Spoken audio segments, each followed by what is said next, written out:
Hello and good evening. I thought I'll come live on Facebook and talk to you all. It's been a long time since I did live. So I thought one important topic came up. Actually, we had a meeting, our inner circle meet we have every week, every Wednesday. And we moms meet, midlife moms, we have our community. It's called Ma Healing Mandala. It's my paid community. And today was Ask Me Anything session, and lot of parenting questions came up, parenting related. These moms are parents of teens, and so every mom has a top fear about her children in general. So do you know what it is? What is this top fear coming in the mind of moms about children is? Because I'm a mom too, I know that, and I speak to other moms. So I have seen a pattern in their fear when they express the concern about their children. And it is about the top fear. Any guesses what is the top fear this mom has about her teen children?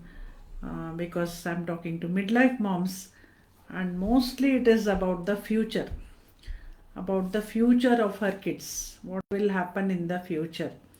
Because presently, this child, there is some issues with the behavior and attitude of the child, or exams. Now it is exam time, moms are so tense, children are also tense, children are also concerned, but equally tense is this mom also. So there is the tension happening in the entire house because of this exam season. And then social skills, sometimes the mom feels concerned about social skills. My child is not developing social skills, what can I do? So all these issues lead to such a big concern that she's really worried, and this becomes a fear about the child's future. अभी से ऐसा है तो आगे जाके क्या होगा, क्या करेगा, कैसा होगा, एंड किसी की सुनता नहीं, सुनती नहीं. All that fear starts accumulating. You think about that future which has not happened yet and start to feel very afraid or concerned. So this becomes the top fear about children for the moms. What is there in future? How will my child handle life situations in future? Because now the attitude is like this, it is not helping the child, or exams are coming and child is not studying, and if he or she does not study, imagine in future whether my child can settle down, whether they can get into a good college. All these fears and concerns start coming. Or even it may be about social skills. This child doesn't get along with other people, has fights with children, and is not mixing with other children, not interacting, or he or she is an introvert, he or she is having a short temper. So how will they manage in future as a child? If this is happening now, how will the child manage in future? So this is the genuine concern of the mom. So let me share with you from the emotional healing angle how moms can deal with this. This mom is under a lot of pressure. The kid is going for the exam, but equally tense uh, thoughts are coming in this mom's mind, or whatever little kind of discipline or behavior related. This kid is not listening, so mom starts getting concerned. So she starts to really become anxious about what is happening presently in the kid's life, extrapolating that to future. And don't worry, it is the normal human behavior that we think worst is coming. Normally, what if is followed by all negative things. What if this happens, that happens is never about positive.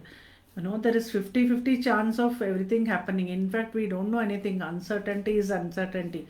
What will happen, no one knows. You can't foretell. Yet, your mind always thinks the worst will happen. It never thinks what if good things happen, what if my child excels in studies. In spite of the present behavior, you just think this behavior is going to get magnified and multiplied in future. So what you can do as a mom, as a midlife mom, first take control of your emotions. If you become tense, if you worry, if you are anxious, if you are afraid about the child's future, that is the message you are sending. You are actually sending the fear energies, tension energies, stress energies to your kid. Even though you may say, no, I try to remain calm, I speak softly, I try to advise my kid, somehow that energy goes in your tone, in the words you choose. So unless you relax, the child will not listen to you. Many moms tell me, my child doesn't even listen to me. I'm talking something. Child doesn't want to listen. Why? Because agitated energies are going on. The child feels like pushing you away. This is all happening at a subconscious level. Every child loves the mother, mom loves the child, no doubt about it.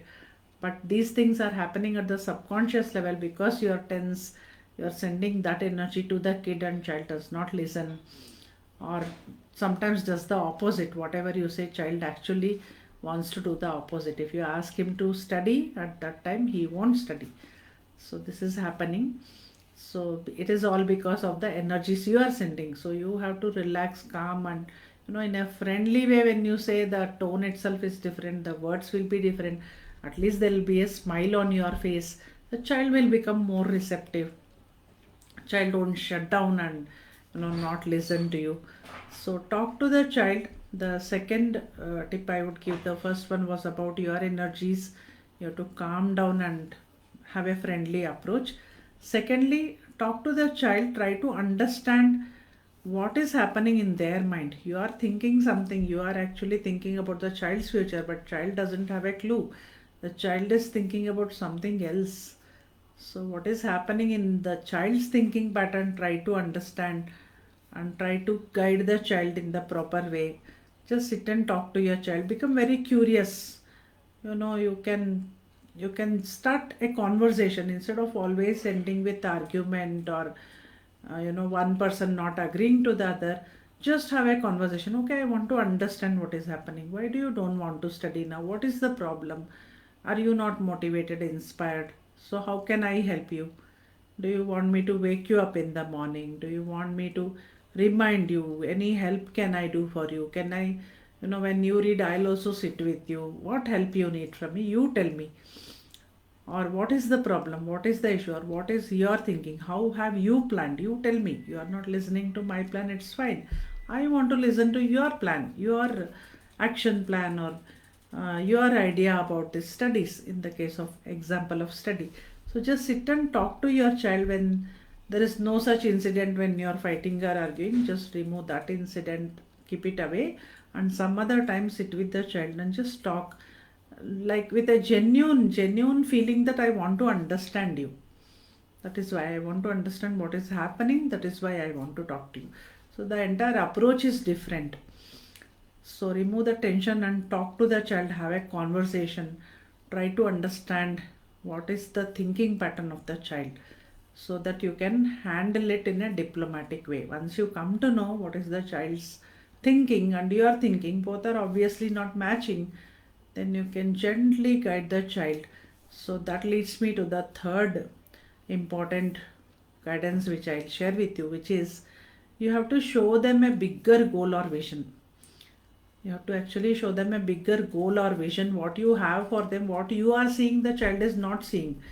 You know what advantages of studying well, of putting their effort at the right time, where it will lead them, but the child does not know. So what we moms do, we say, if you don't study, this will happen, that will happen.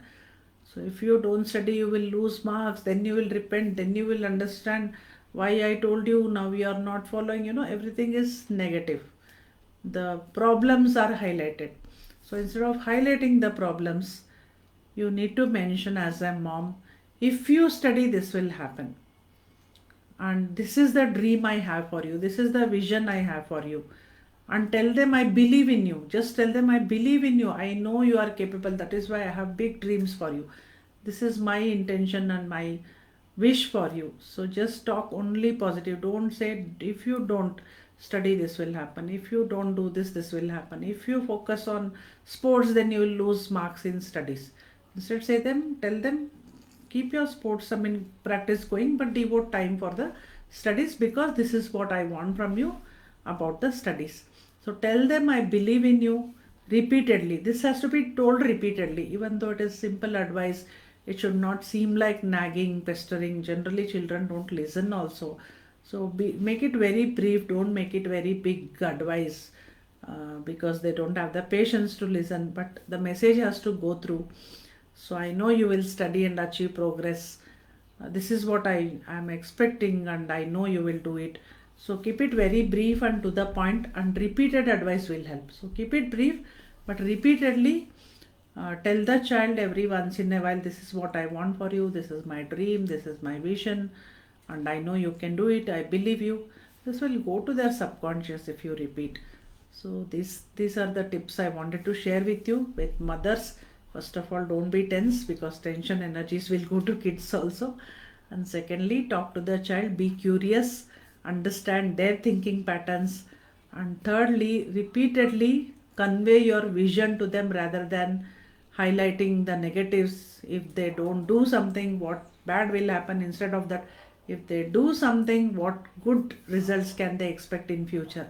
So these three simple tips will remove your tension and top fear, which is about your child, which is about their future. So just let go of that top fear.